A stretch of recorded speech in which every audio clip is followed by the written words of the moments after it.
Shout out to DONTAE'S Boxing Nation. This is your boy Shakur Stevenson.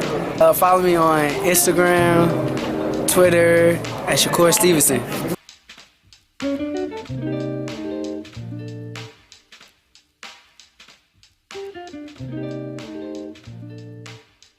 Do you feel he's going to make a smooth transition to the pros? Because we know some fighters, they were great as amateurs and they couldn't make the transition. And then others, they weren't that good at the amateurs and they were fantastic as pros. What do you think?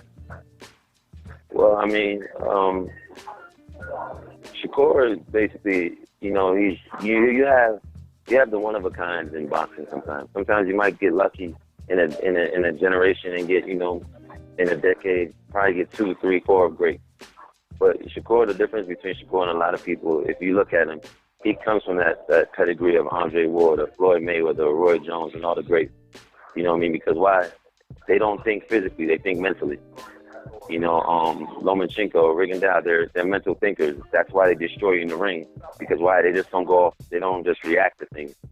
So Shakur's transition to the professional rankings is something that's been coming for a while. That, you know, he's been maturing his brain, he's been maturing his skills, he's been maturing everything that he has to do with, you know, his balance, his hand and eye coordination, you know what I'm saying, seeing and knowing everywhere in the ring.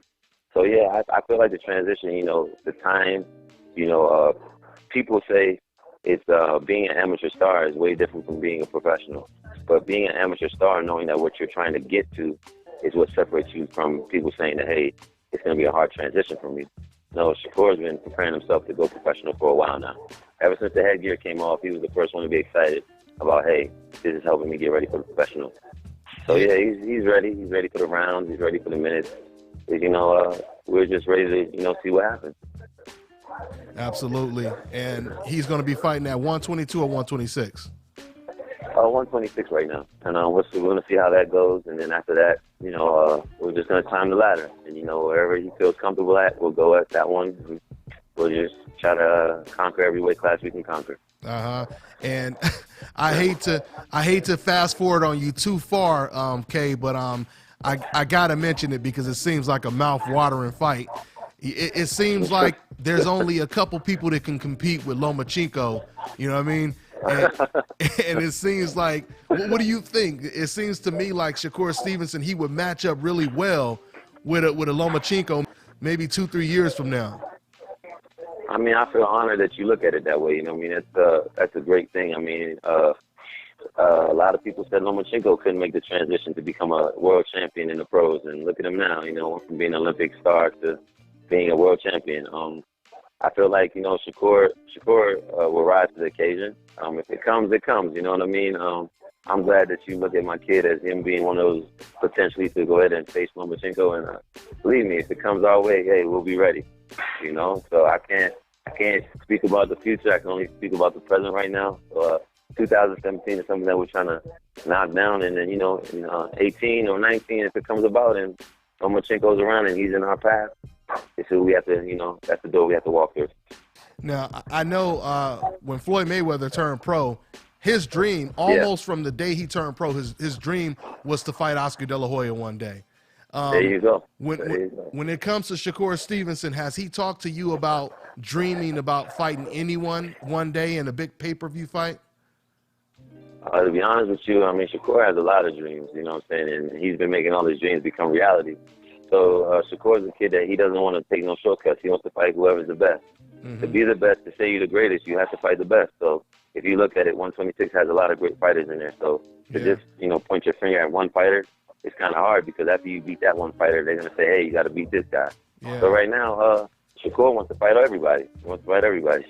So, you know how you guys are. He'll say, oh, well, he beat him today. He was the best, and he beat him, and then Shakur beats him. The next, you know, it's another one that's the best. So Shakur's going to have a hard task in front of him. So he's ready for everybody. He's going to be ready.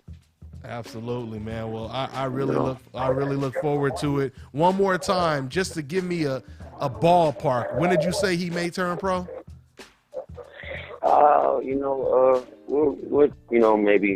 We're maybe March, maybe afterwards. We'll see. You know what I mean? We're just, conversation with promotional companies is, kind of hard sometimes. So you want to make sure you get the right contract and get the right deal going. So that's all it takes. I mean, Shakur's in the gym right now, so whenever they give us a date, we're ready. Okay. And you guys still sparring with Gervonta Tank Davis? Well, not anymore. I know he. Oh yeah. Yeah. That was beautiful. That was beautiful work. Shakur, watched Tank grow up. I've watched Tank grow up since he was 8 years old, in the streets of Baltimore, fighting, staying out of the streets and staying in the gym. And, he was successful with staying inside of the gym. And I like what him and his team has been doing with him, keeping him grounded. And, even them signing with Mayweather and them, getting them to this position is great. You know what I mean? I feel that Tank is, really ready to step up to the stage. He's a kid that he's faced a lot of adversity growing up. So I don't think this is nothing hard to him. I think he's going to go out there and do what he has to do, and he's going to become a world champion. Him sparring Shakur was beautiful. It was great work. They pushed each other. It's something that Shakur, he liked, to help his big brother out. Him and Tank are real cool. So it was a great opportunity for him to work with him and help him out and, be part of this and becoming a world champion. Absolutely. And Gervonta Tank Davis, he's about to fight for a world title. Real soon right now against Jose Pedraza. So how do you see him doing in that fight? I feel like, Tank goes out there, relaxes, stay cool, don't look for the big punch or nothing like that. I think it'll all come together. I think it'll all come together, and I'm not one to say, he'll knock someone out. You know what I mean? I think, his Tank's speed should, overcome his opponent, and I feel like Tank, if it comes down to it, I think he'll probably stop him later on. Hey, man. Well, good stuff, man. Thanks, man. I'm going to definitely be hitting you up on the regular and you get your thoughts on, what's going on, man. Anything else? Man, I appreciate you, man. Thank you so much, Dante. No doubt, man. Anything else you want to say to the fans before I let you go, man? Oh, no, everybody, man, stay tuned to my man, Dante Nation, man. Real good dude right here. He goes straight to the source and puts it to the grind. So, keep your ear to the streets and pay attention to Dante's Nation, man. I appreciate it, fam.